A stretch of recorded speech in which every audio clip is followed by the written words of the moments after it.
When most dentists talk about owning multiple practices, they picture freedom, financial independence, flexibility, and the thrill of building something bigger than themselves. You imagine walking into an office where the team already knows what to do, checking a few numbers, shaking a few hands, and heading out early because the place practically runs itself. I used to think like that too, but the dream was that more practices meant more peace and free time. What I learned is that scaling doesn't multiply freedom, it actually multiplies everything. Your strengths, your weaknesses, your stress, and your blind spots. By the time I had 16 offices, I'd made mistakes that cost hundreds of thousands of dollars, and a few that almost cost me my sanity. But I also learned lessons that completely changed how I think about leadership, systems, and money. Running that many practices forced me to evolve from being a dentist who leads to a leader who happens to be a dentist. When I owned one practice, I thought success was simple. Fill the schedule, hit the production goals, keep expenses in check, and I could power through anything with effort. When I opened my second location, I thought I could just copy and paste what worked. By the third, I started realizing I hadn't duplicated success.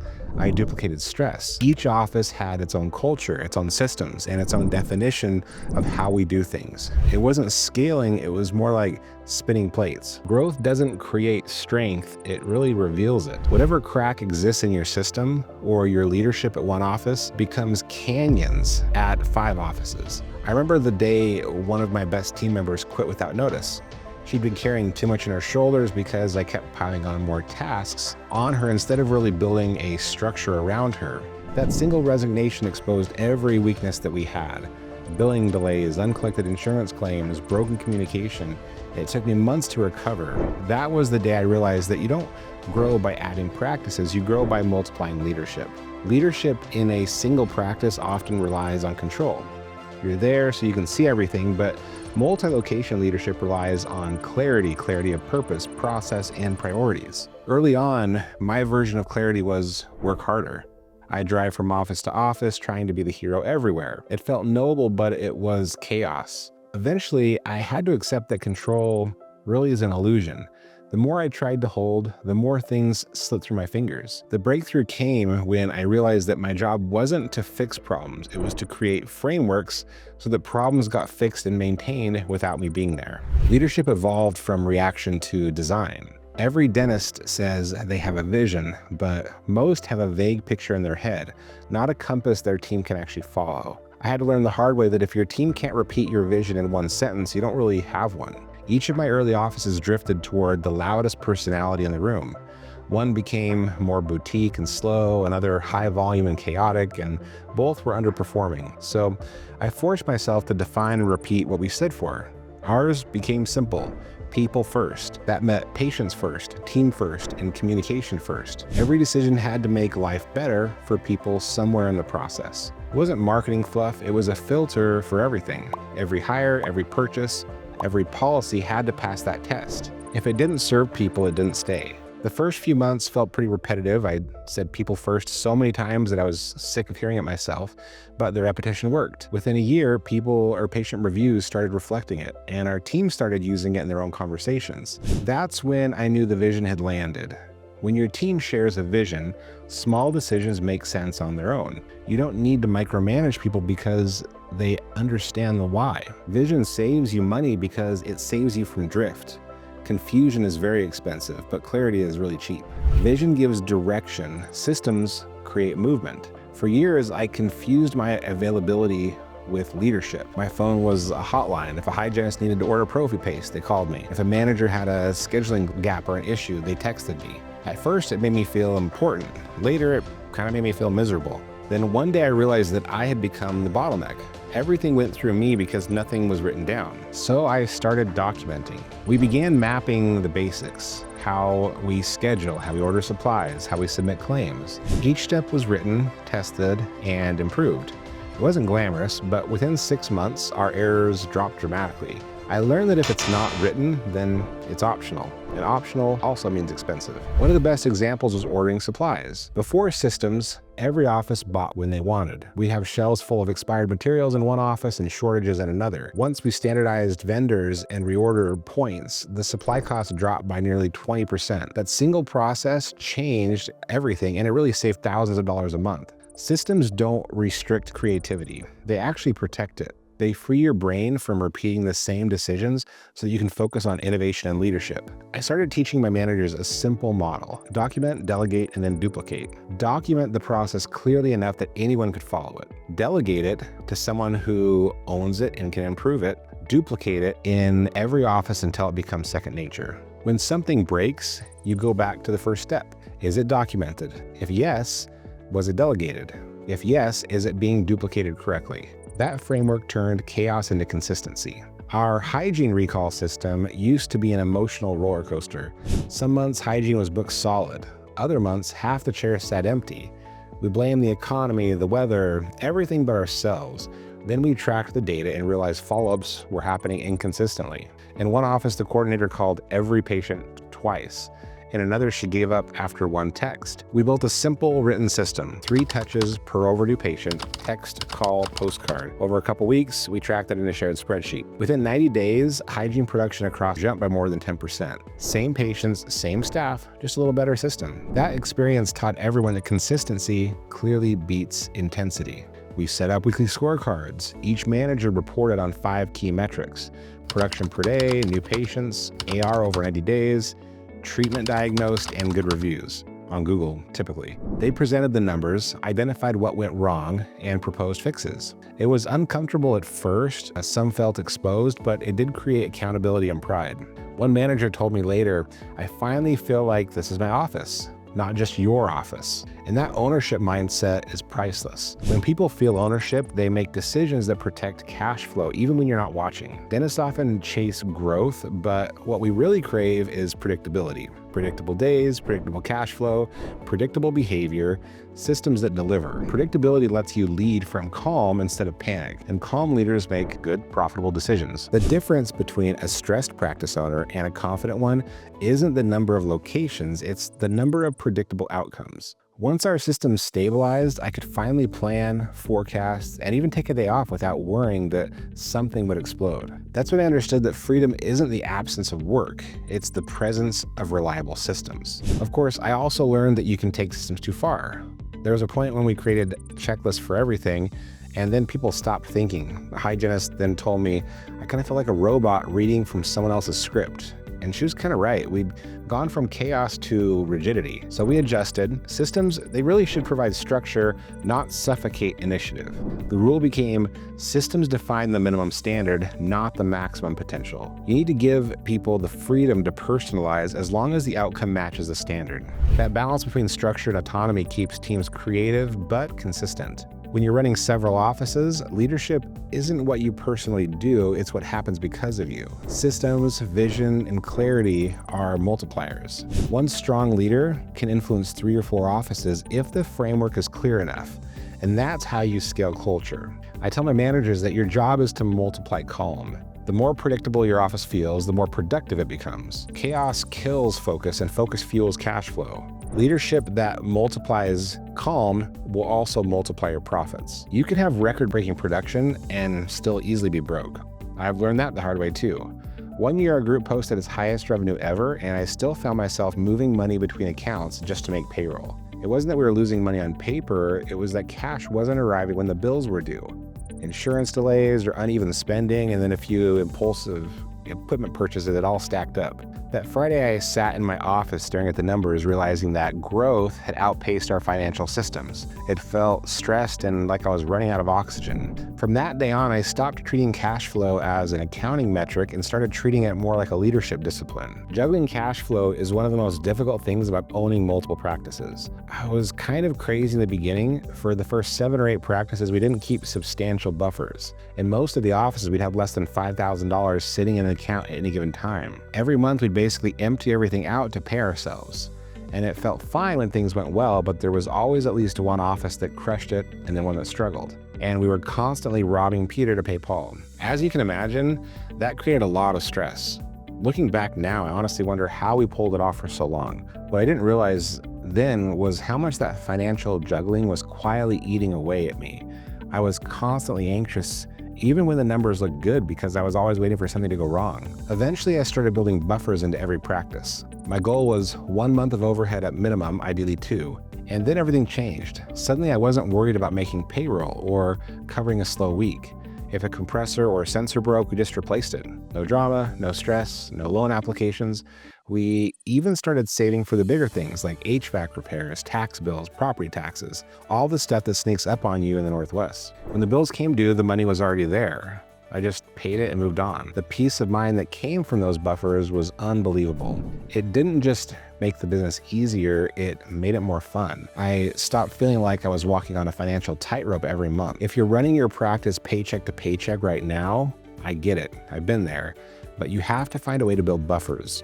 It will change everything. Your stress levels, your confidence, even the way you diagnose and lead. Financial margin gives you emotional margin, and emotional margin gives you joy and practice ownership again. Cash flow is the health report of your decisions. It tells you how disciplined that you really are. It tells you how clearly you communicate expectations and how well your team follows systems. Healthy cash flow means predictable behavior at every level of the company. Weak cash flow means chaos somewhere that you haven't found yet. We built a rule: every office keeps 2 months of overhead in reserve. It's like our oxygen tank. That single rule really did change everything. Suddenly we could make calm, strategic decisions instead of desperate ones. And if collections dipped, then nobody panicked. If an autoclave died, then we just replaced it. When cash flow is strong, you lead from vision. And when it's weak, you lead from fear. And fear is the most expensive leadership style that there is. I also learned that transparency around money builds trust. We started teaching cash flow basics to managers, how overhead, payroll, and collections interact. Once they understood that timing mattered as much as totals, they began protecting cash instinctively. And that's when I realized something pretty powerful. Profit feeds strategy, but cash flow really feeds your survival. And survival gives you the bandwidth to think clearly and to lead well. When you own multiple offices, people become your greatest expense and your greatest asset. The right ones multiply your vision. The wrong ones drain it. I used to think paychecks and bonuses were enough to motivate performance. Then one year I lost 3 great employees within a couple months. Not because of money, but because they felt unseen. And that was kind of a humbling moment. I started doing short monthly one-on-ones with key team members, and I'd ask 3 questions, what's working, what's not, and what do you need from me? What can I do to help you? It took 15 minutes per person, and it really changed quite a bit. Morale went up, turnover went down, and production followed. People don't leave companies, they leave conversations that never happen. Trust moves faster than policy. When your team trusts you, they'll tell you the truth sooner. They'll own their mistakes. They'll protect the practice like it's theirs. The speed of trust determines the speed of growth. Culture isn't posters or slogans. It's the behavior that you reward, and it's also the behavior that you tolerate. Early in my journey, I spent a small fortune on culture building seminars. It bombed because I hadn't modeled the behavior myself. I was preaching calm while reacting to every crisis with frustration. My leaders mirrored me, and so did the staff. Once I took ownership of that, then everything shifted. We started each meeting by highlighting someone who lived our values that week. Maybe a hygienist who stayed late to comfort an anxious patient, or an assistant who caught an error before it reached the lab. Recognizing small wins trained everyone to notice them. Culture changed not because we talked about it, but because we celebrated it. Good culture pays you dividends that you can't see on a spreadsheet. You get fewer mistakes, higher retention, and more referrals, and definitely smoother days. And bad culture is kind of like a silent tax that erodes cash flow, one resignation and one refund at a time. As the group grew, I had to accept that I couldn't be the fixer anymore. For a while, I thought driving to every office to help was leadership. Really, it was just kind of more ego wrapped in exhaustion. The real breakthrough came when I stopped hiring managers to follow orders, and I started developing regional leaders who could actually make decisions. Each regional leader runs their offices like a portfolio. They set goals, solve problems, and report on 5 key metrics every week: new patient production per day, AR, staff turnover, and online reviews. I give them freedom in how they reach the goals, but zero flexibility in why we exist or how we treat people. That balance of autonomy and alignment keeps the company consistent without suffocating creativity. So to anchor that consistency, we created a one-page values manifesto. 5 statements that define how we handle patients, teammates, and money. We hire, train, and when needed, fire by those values. It's simple, memorable, and it protects culture better than any other policy binder ever could. For years, I judged success by production and collections, and really those are lagging indicators. They tell you what already happened. Now I watch lead indicators, new patient, attrition, case acceptance, and treatment diagnosed. Those numbers predict the future. We built dashboards that every manager can see.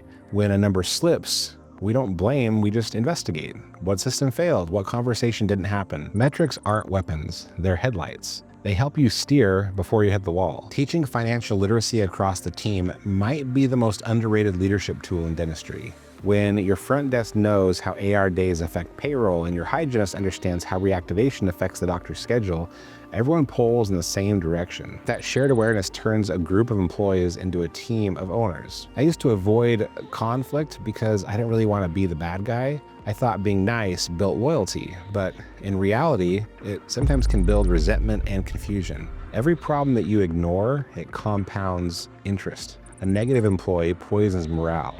A chronically late doctor quietly tells everyone else that standards don't matter. The cure was candor. I started having direct, respectful conversations the moment something felt off. No waiting for performance reviews, no gossip, just honesty. It's never comfortable, but it's always cheaper than delay. Clear is kind and silence is really expensive. One conversation I'll never forget was with a doctor who produced well but kind of bullied the staff a little bit. I avoided it for months because I didn't really want to lose them. When I finally confronted the issue, the doctor left within a week, and the office's production actually rose within a month. Toxicity has a hidden cost that you don't really see until it's gone. Healthy conflict, handled quickly, strengthens trust. People may not love tough feedback, but they'll respect consistency and fairness. And respect is the foundation of sustainable growth. Every practice owner thinks that burnout happens because of overwork. It doesn't. It happens because of under-clarity. You get tired of solving the same problems, explaining the same systems, and chasing the same people. That fatigue is a system of missing structure. At one point, I was working 6 days a week, texting doctors at midnight and waking up to more problems than I'd solved the day before. I told myself that that's what leadership required. It wasn't. Leadership requires margin. The fix wasn't a vacation, it was better delegation. I stopped handing out tasks and started assigning outcomes. Instead of a do this report, I'd say, make sure our AR under 90 days drops by 10% this month. That clarity gave people ownership. They started thinking instead of waiting. Delegation isn't just dumping tasks on people, it's developing them. Once I built some margin into my schedule, then some creativity returned. I could actually think again. That mental space became a little bit of my competitive advantage. Calm leaders build calm companies, and calm companies make better decisions. The longer I've led, the more I've realized that ownership is kind of like stewardship. When you run 16 offices, you're responsible for hundreds of livelihoods. Every choice, who you hire, how you spend, how you communicate, affects families that you may never meet. That weight used to feel heavy, but now it actually feels sacred. The true scorecard of leadership isn't the number of practices you own, it's the number of people who grow under your leadership. I've watched assistants become managers, and managers become directors, and associates become partners. Those stories outlast every production record. Money follows meaning. Now, leadership done well also creates legacy. Leadership done poorly creates a lot of turnover. After more than 13 years of mistakes and adjustments, I boiled it down to one simple equation. Leadership drives systems, systems drive culture, and culture protects cash flow. That's the chain reaction of a healthy dental organization. Remove any link and the rest will collapse. Leadership without systems burns people out, and the systems without culture turns people into robots. Then culture without cash flow feels good until the bills arrive. Balance all three and you build a business that serves your life instead of just consuming it. If I could go back to my second or third office, here's probably what I would tell myself. First, build leadership before you build locations. One strong office with a strong leader is worth more than 3 average ones. Second, protect cash flow just like your oxygen. It's not optional, it's survival. If you're tempted to expand, check your reserves first. Third, train your team to understand the business side. People respect what they help create, and they protect what they understand. Fourth, face problems fast. The longer that you wait, the more expensive they get. And finally, remember that freedom doesn't come from owning more, it comes from owning better. Better systems, better people, better decisions. Leadership isn't a title, it's a daily act of design. It's replacing chaos with clarity, drama with data, and fear with focus. It's the choice to slow down long enough to build what can run without you. The day you can take time off and know that your offices won't just survive but thrive, that's when you've crossed from dentist owner to a true leader. That's when business ownership becomes enjoyable again. So ask yourself 3 questions. Is my vision clear enough that everyone on my team could repeat it? Are my systems strong enough that my practice runs when I'm gone? And is my cash flow healthy enough that I'm leading from peace instead of panic? If you can answer yes to those, well, congratulations, you're leading, you're not just managing. If not, you know exactly where to focus next. Leadership is about clarity, consistency, and cash flow. Nail those 3 and the rest will follow. Let's keep working together to make dentistry fun, fulfilling, and rewarding. Subscribe so you don't miss the next strategy, and I'll see you soon.